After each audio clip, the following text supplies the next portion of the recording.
Vous m'avez demandé de parler de la morale chrétienne et de l'évolution du droit de la guerre. Et notre colloque s'appelle « Penser la guerre moderne ». Alors si j'ai accepté votre invitation avec joie, c'est bien sûr d'abord par fidélité à l'Institut universitaire Saint-Pédis, mais aussi parce que, pour avoir travaillé ce sujet pendant 20 ans, pour avoir travaillé, c'est-à-dire le sujet du droit de la guerre, je suis convaincu que l'on ne peut pas comprendre les évolutions modernes dans le droit de la guerre, on ne peut pas comprendre la guerre moderne sans justement la perspective de la morale chrétienne. Et je pense que le fait que les grands experts qui écrivent sur l'histoire du droit de la guerre et sur la guerre moderne, le fait que ces grands experts, ceux qui enseignent dans les grandes universités, n'ont justement pas cette perspective-là, n'ont pas la perspective de la morale chrétienne, fait que leurs écrits font défaut. Leurs écrits passent, pour moi, à côté de l'essentiel. Si vous lisez une histoire typique du droit international, eh bien, on va vous raconter que cette histoire se divise plus ou moins en 4 ou 5 périodes. L'Antiquité, les Grecs et les Romains qui ont bien sûr développé les premières notions de la guerre. Ensuite, le Moyen-Âge avec le concept de la guerre juste. Ensuite, la modernité qui est souvent datée à partir du XVIIe siècle. Une modernité dont on dit à tort, je crois, qu'elle serait l'époque des États souverains. Je ne partage pas du tout cette analyse. Je pense au contraire que les États médiévaux étaient tout aussi souverains que les États à partir du XVIIe siècle. Mais néanmoins, cela passe pour une vérité reçue que le droit de la guerre aurait évolué à partir du XVIIe siècle. Ensuite, on vous parle du XIXe siècle, qui est, il est vrai, la période où le droit de la guerre moderne, le droit international moderne, va connaître une croissance absolument décisive, notamment à partir de 1864, avec la création de la Croix-Rouge et les premières conventions de Genève. Un siècle qui va se terminer en 1899 avec la création de la première cour d'arbitrage internationale, qui est le prédécesseur de la Cour de justice internationale de nos jours, et qui est effectivement une période où le droit international a connu une croissance tout à fait exceptionnelle.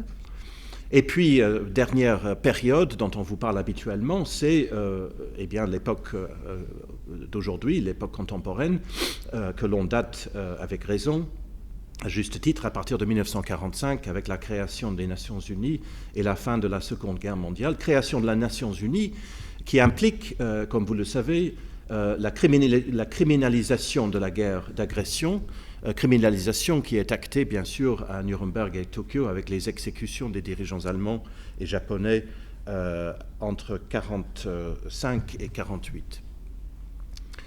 Je suis persuadé que cette version des faits passe complètement à côté de l'essentiel.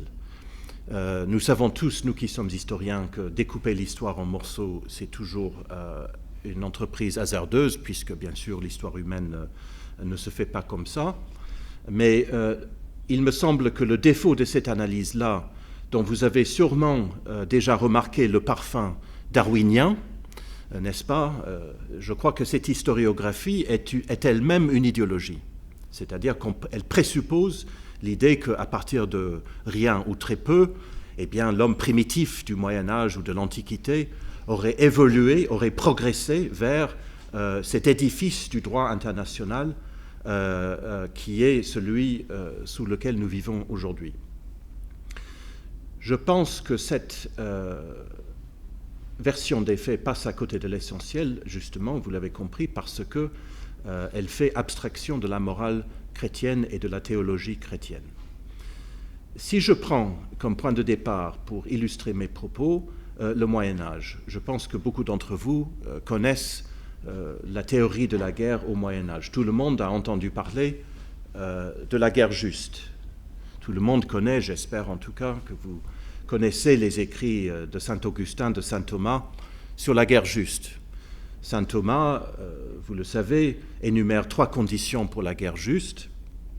La déclaration et la conduite de la guerre par une autorité légitime. La cause doit être juste, c'est-à-dire on ne peut faire la guerre que pour une cause juste, pour rectifier une injustice. et puis que les intentions doivent être elles-mêmes justes et clémentes. Il faut mener la guerre de la façon la moins violente possible et ne pas, bien sûr, céder au désir de la violence. Mais saint Thomas rajoute une quatrième condition. Les trois conditions que je viens d'évoquer sont dans la question 40 de la secunda pars de la somme théologique, mais saint Thomas traite aussi dans la 41e et dans la 42e question d'autres événements, d'autres phénomènes de violence qui sont tout à fait pertinents pour nos propos d'aujourd'hui. Il parle en particulier, dans la question 42, de la sédition. La sédition, c'est-à-dire la rébellion armée à l'intérieur d'un État, dont saint Thomas dit, avec sa lucidité habituelle, qu'elle est toujours un péché mortel, sauf bien sûr au cas où le pouvoir en question serait tyrannique. Mais à la différence de la guerre, justement, qui sous certaines conditions peut être juste, la sédition, pour saint Thomas, est toujours un péché et toujours un mal. Et nous allons le voir, cette distinction, cette quatrième condition de saint Thomas, elle va être absolument essentielle pour comprendre justement l'évolution de la guerre moderne dont je voudrais vous parler. Si nous prenons ces quatre conditions comme représentatives de la pensée chrétienne au Moyen-Âge de la guerre juste, et si nous comparons les réflexions des Grecs et des Romains sur le même sujet, eh bien, nous ne voyons absolument, strictement, aucune différence. Aucune. Platon, par exemple, dans la République, fait exactement la même distinction que saint Thomas dans la 42e question, entre polémos, la guerre entre États, et stasis, c'est-à-dire la rébellion. Et il compare le stasis à une maladie, donc à quelque chose qui est intrinsèquement mauvaise, alors que la guerre, elle, peut être bien sûr juste sous certaines conditions. En tout cas, la guerre, elle est, si vous voulez, assez normale, alors que le stasis est une chose inhabituelle et anormale et en soi intrinsèquement mauvaise. De même, chez Cicéron, il y a exactement la même distinction entre une guerre qui serait civilisée entre États et une guerre sans merci que l'on mènerait contre les pirates ou les sauvages. De même que Cicéron dit que la guerre, pour être en bonne et due forme, doit être déclarée et menée par une autorité légitime. D'ailleurs, à Rome, il y avait même une assemblée de prêtres, le collège des Fétiaux, qui validait et les déclarations de guerre et les traités de paix. Donc les Romains avaient une pensée tout à fait développée, comme les Grecs aussi, sur le droit de la guerre, qui, à mon sens, ne présente absolument aucune différence avec la réflexion sur la guerre juste de l'époque chrétienne. C'est la raison pour laquelle je vous dis que ces érudits qui étudient l'histoire de la guerre, l'histoire du droit de la guerre, passent à côté de l'essentiel.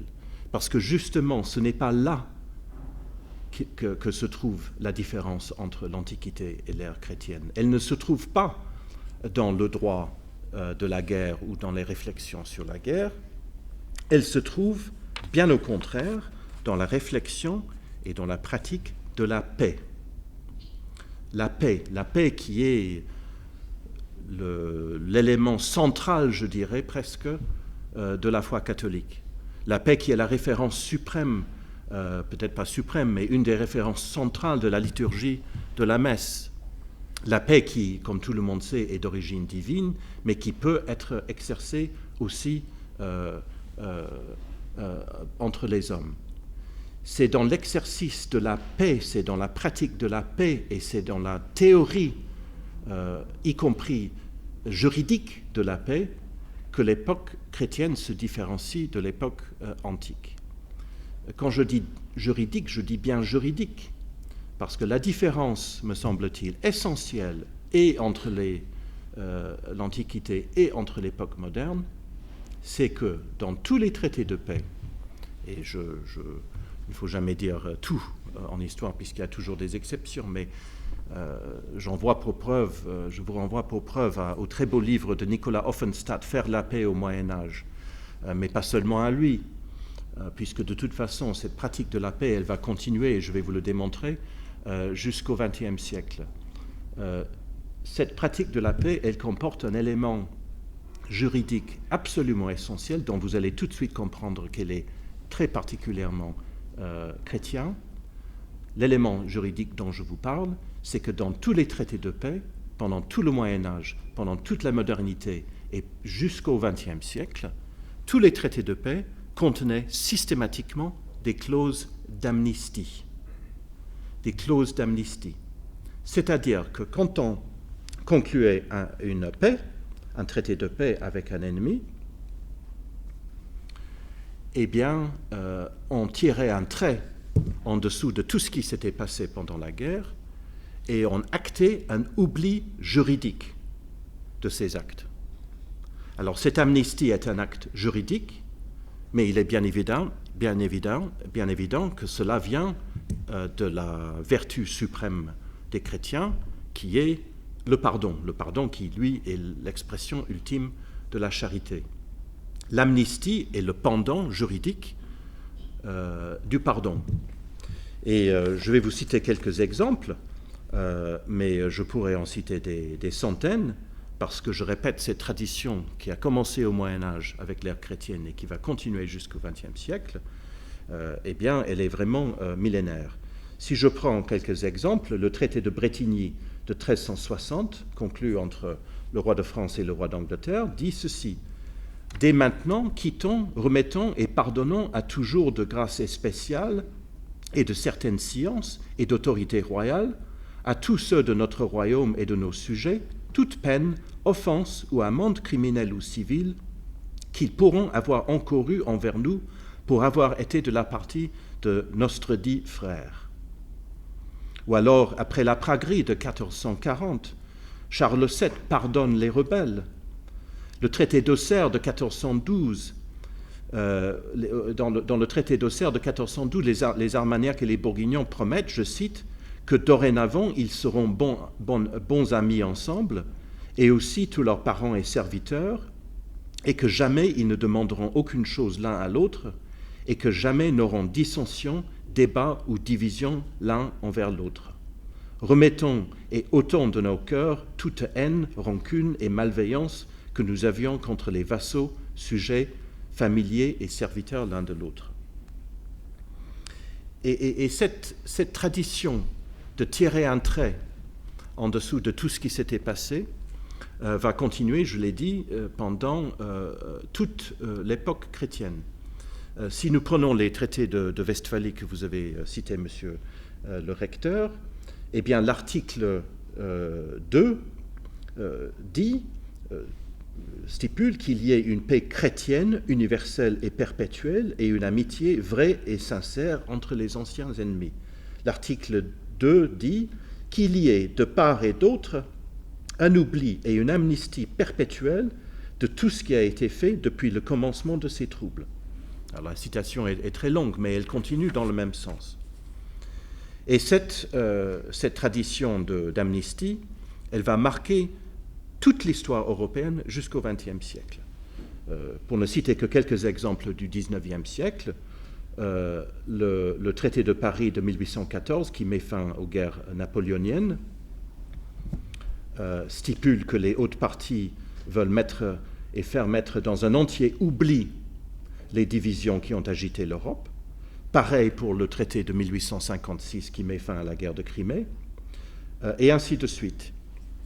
Et la pérennité de cette pratique, d'avoir toujours une clause d'amnistie dans les traités de paix, fait que les théoriciens du droit international qui vont commencer à écrire notamment à partir du XVIIe siècle, vont tous s'accorder sur un point, à savoir qu'une paix est inconcevable sans une clause d'amnistie et sans un acte d'oubli juridique de tout ce qui a été fait. Je peux citer Grotius, je peux citer Émeric de Vattel, je peux citer même un Suisse, un érudit suisse, Johann Caspar Blunschli, qui vraiment à la fin du XIXe siècle, qui est connu, qui est considéré aujourd'hui comme l'un des auteurs du droit international contemporain, il dit « L'amnistie est nécessaire pour consolider et affirmer la paix. Si l'on permettait de continuer la lutte devant les tribunaux, on pourrait toujours craindre que les partis n'eussent de nouveaux recours aux armes, que la guerre ne recommençât avec toutes ses horreurs. Les demandes seraient, il est vrai, dirigées contre certaines personnes qu'on accuserait d'avoir causé un préjudice pécuniaire ou commis un délit, mais derrière ces personnes se trouverait toujours l'État pour lequel elles ont combattu.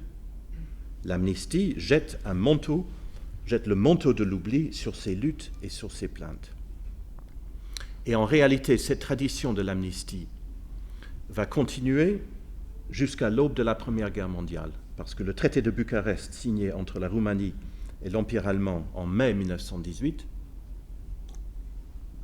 va lui aussi contenir une clause d'amnistie.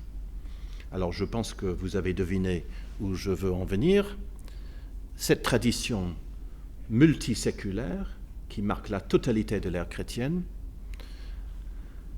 va prendre fin de façon absolument terrifiante en 1914. Le 22 juillet 1914, le ministre autrichien des Affaires étrangères de l'Autriche-Hongrie, envoie un télégramme à son ambassadeur à Rome dans lequel il explique la position du gouvernement, demandant son ambassadeur de faire connaître cette position auprès des chancelleries européennes. Et le comte von Berchtold dit ceci, je cite, « Le gouvernement impérial et royal est convaincu qu'en entreprenant cette démarche, c'est-à-dire en présentant un ultimatum à la Serbie, l'ultimatum qui va bien sûr déclencher la guerre quelques jours plus tard, qu'en entreprenant cette démarche, le gouvernement se trouve en plein accord avec les sentiments de toutes les nations civilisées qui ne le permettraient pas que le régicide devienne une arme dont on peut se servir dans le combat politique avec impunité. Autrement dit, l'ultimatum qui est présenté par l'Autriche contre la Serbie et qui va déclencher la Première Guerre mondiale, représente une rupture totale avec cette tradition chrétienne multiséculaire. Parce que cette guerre est menée, elle est lancée, elle est déclarée avec une finalité punitive. Et cette guerre, vous le savez, va se terminer avec la même volonté punitive que celle avec laquelle elle a commencé. Tout le monde sait que le traité de Versailles n'était pas un traité de paix. Les Allemands n'étaient pas convoqués à Versailles, ils n'y étaient pas présents, c'était un diktat, il n'y avait pas de négociation entre les vainqueurs et les vaincus. Non seulement cela, mais il est de notoriété que l'article 227 du traité de Versailles proclame l'empereur allemand criminellement coupable d'avoir déclenché la guerre. Il n'y a pas la moindre trace d'une amnistie, bien au contraire, on veut poursuivre maintenant l'État vaincu, et loin de tirer un trait en dessous de tout ce qui s'est passé, on veut le condamner. Voilà pourquoi je vous dis que cette historiographie du droit international passe à côté de l'essentiel. Parce que, ayant connu cette rupture et cet abandon brutal de la tradition de l'amnistie en 1914, eh bien, le monde ne s'en est pas remis depuis.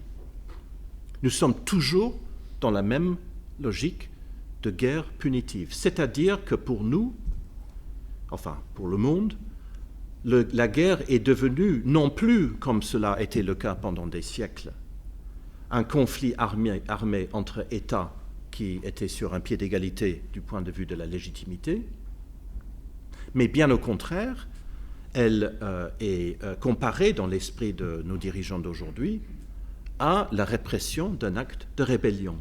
La Serbie est coupable d'avoir parrainé l'assassinat de l'archiduc et la Serbie doit être punie comme un rebelle était puni. Donc nous sommes passés du polémos de Platon au stasis. Et je viens de dire que le traité de paix n'était pas un traité de paix, c'était un traité de châtiment. De même, la guerre d'ailleurs ne s'est pas terminée par un traité de paix, elle s'est terminée par un armistice. Pareil pour la Seconde Guerre mondiale, il n'y a jamais eu de traité de paix.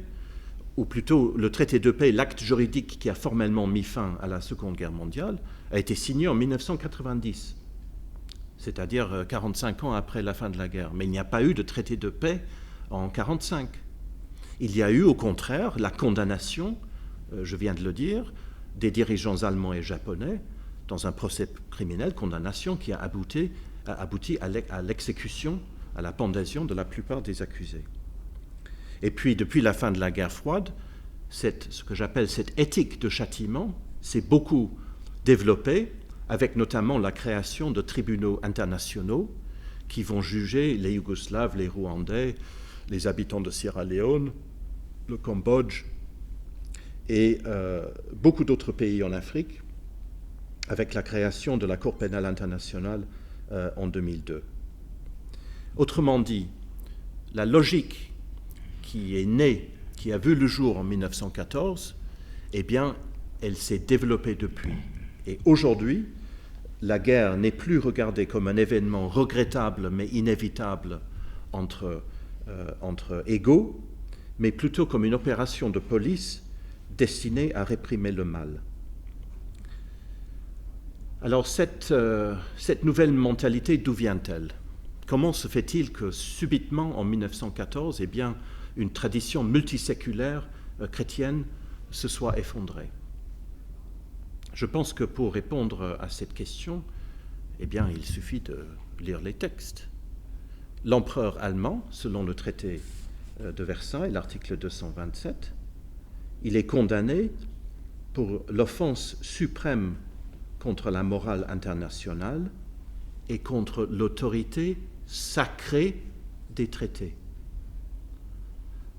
Le traité de Versailles est le premier traité dans l'histoire de la diplomatie, enfin, depuis de très nombreux siècles, à ne pas avoir été rédigé uniquement en français.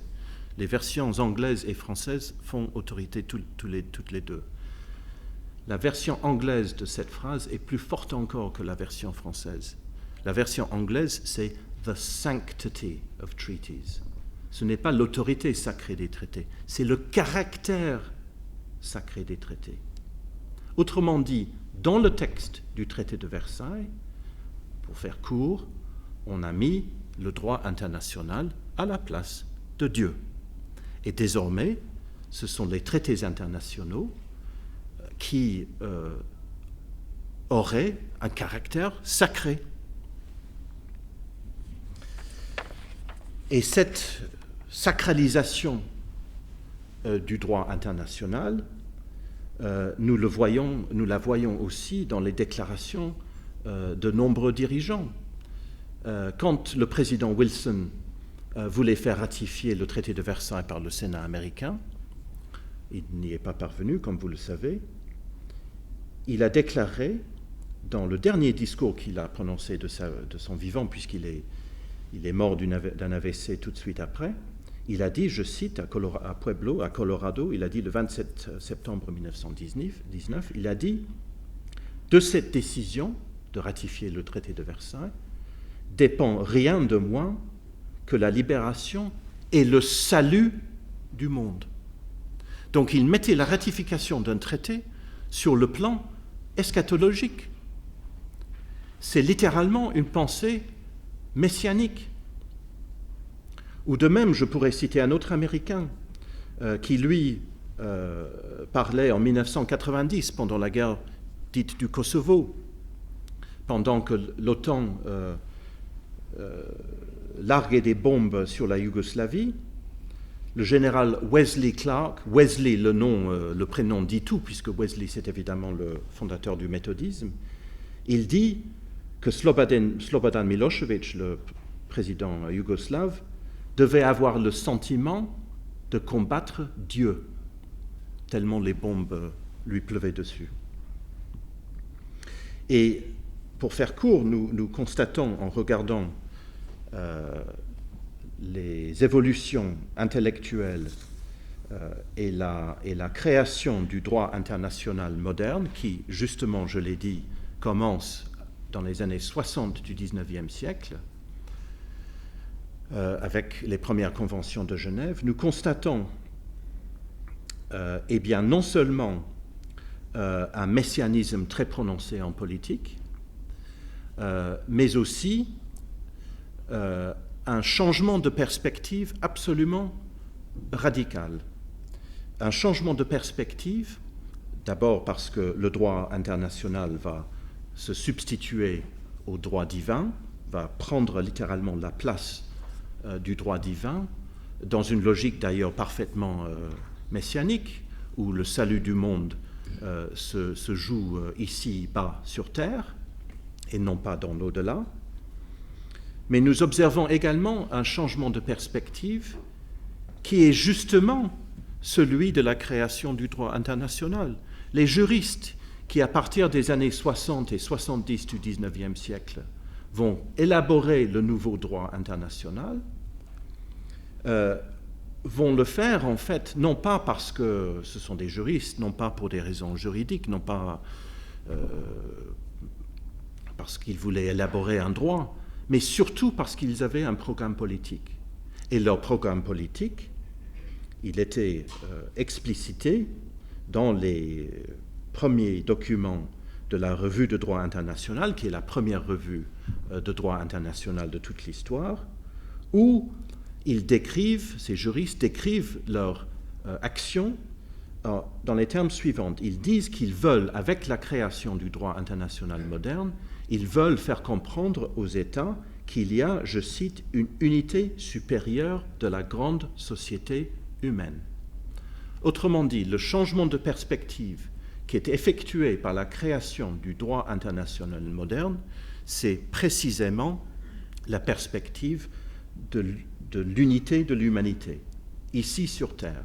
Cette vision apocalyptique, cette vision millénariste de faire descendre le ciel sur la Terre. Et avec cette nouvelle vision que vont promouvoir les juristes militants qui vont créer le nouveau droit international, eh bien, par définition, disparaissent les mécanismes du pardon dans la pensée chrétienne. Le pardon dans la pensée chrétienne, il s'exerce, bien sûr, entre les hommes. Dimite nobis debita nostra, sicut et nos dimittimus debitoribus nostris. Le pardon ne vient pas seulement de Dieu, mais il est exercé aussi entre les hommes. Mais si l'humanité est unie, s'il n'y a plus de distinction entre nations, si les nations ne sont plus des vecteurs de civilisation et de paix comme elles ont été dans le Moyen-Âge, pendant le Moyen-Âge, mais seulement des facteurs de division, eh bien, il n'y a plus cette altérité, il n'y a plus d'altérité, il n'y a plus non plus la possibilité d'un pardon horizontal où le pardon serait vraiment réalisé. Et donc, ce au quoi nous avons affaire, avec la création du droit international moderne, c'est une entreprise politique qui vise la création de structures politiques et juridiques qui vont prendre comme point de départ l'unité de la race humaine, l'unité de l'humanité, sous un seul régime politique et juridique. Unité qui sera guidée par une élite de juristes. Je cite encore une fois l'Institut du droit international, qui a été créé en 1873 à Gand, en Belgique, où les juristes qui vont œuvrer à la création de ce droit moderne international sous lequel nous vivons aujourd'hui encore, ces juristes ont dit dans le premier article de leur statut, du statut de leur institut, que leur but, c'est de représenter et de incarner, je cite, la conscience juridique du monde civilisé. C'est-à-dire ces gens, en prenant comme point de départ leur postulat d'une humanité unie, voulaient se profiler comme en étant la conscience. Alors, je pense que vous avez tous compris, quand on a en face de soi un projet dirigé par une petite élite de gens qui veulent incarner la conscience de l'humanité tout entière et qui veulent faire régner la paix sur la terre pour toujours grâce à leur connaissance supérieure, eh bien, nous avons tout simplement affaire non pas à une opération juridique, non pas à l'évolution du droit, mais tout simplement au plus vieil ennemi du christianisme, à savoir la gnose. Merci beaucoup.